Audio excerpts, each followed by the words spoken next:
Ini adalah audio siar artikel bertajuk BM Jadi Bahasa Caci Maki yang disiarkan dalam portal Sinar Harian. Semua bahasa utama di dunia hari ini, termasuk bahasa Melayu, BM, sedang melalui evolusi dan transformasi menakjubkan akibat media sosial. Pengguna bahasa di internet mencampur adukkan bahasa formal dengan yang tidak, bahasa rasmi dengan selanga, selain mengacau bilaukan tata bahasa, nahu, dan struktur. Di dunia maya, bahasa rojak berleluasa. Malah telah wujud linguistik centaur.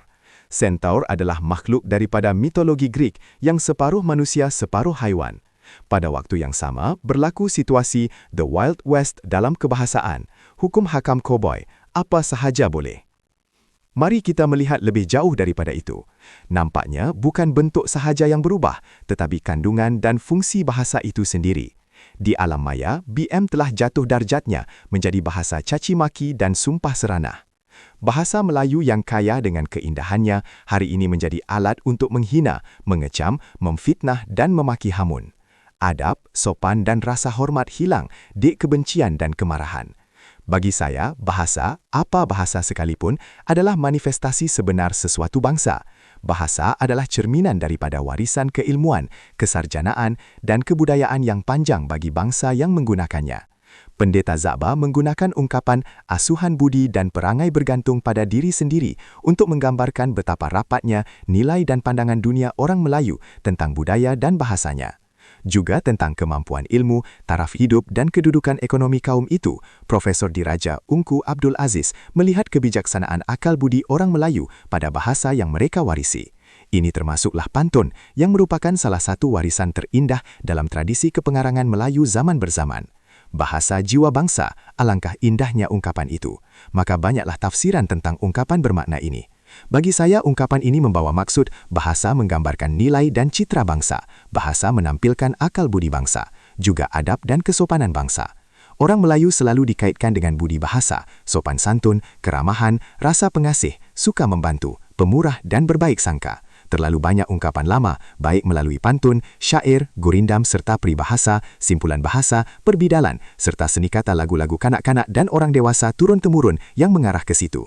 Tenas Effendi dalam bukunya Pemimpin dalam Ungkapan Melayu memasukkan bait ini. Tuah ayam pada sisiknya, tuah manusia pada baiknya, tuah kain pada tenunnya, tuah kayu pada eloknya buahnya, tuah Melayu pada maruahnya. Maruah adalah kata yang amat besar pengertiannya dalam BM. Kamus Dewan memberikan makna kehormatan dan harga diri.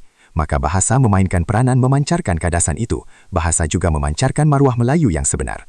Seorang teman membuat postingnya dalam Facebook, FB, menggunakan BM dan bahasa Inggris, BI. Ada kalanya malah selalunya, beliau kritikal. Saya percaya beliau tidak ada niat buruk atau memendam sebarang rasa dendam terhadap sesiapa, khususnya pemimpin politik. Beliau membuat teguran terhadap pemerintah, dulu, kini, dan mungkin selamanya. Beliau mengakui bahawa reaksi terhadap posting dalam BM lebih banyak, tetapi satu hal amat ketara. Walaupun banyak yang bersetuju dengannya atau yang berkecuali, banyak juga yang tidak bersetuju.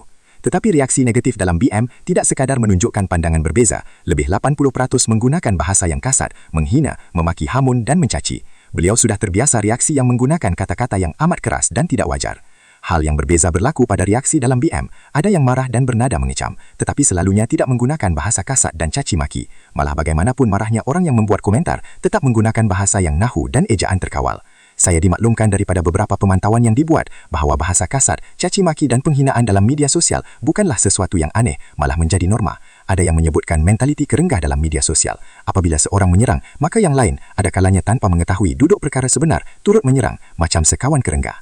Satu tinjauan yang dibuat oleh sebuah akhbar berbahasa Inggris baru-baru ini sepatutnya membuka mata kita semua. Selama beberapa waktu, akhbar ini mengesan siaran langsung persidangan parlimen yang berjalan, live streams. Daripada 6 hari sidang itu, dalam bulan Julai dan Ogos 2025, terdapat 30,000 komentar langsung. Sebanyak 20% daripada komentar itu dikuasai oleh online agitators yang menyerang, memberikan maklumat palsu dan berbaur perkauman. Tinjauan itu juga menunjukkan bahawa terdapat 12 akaun media sosial yang bekerja sepenuh sama selama sidang untuk tujuan itu.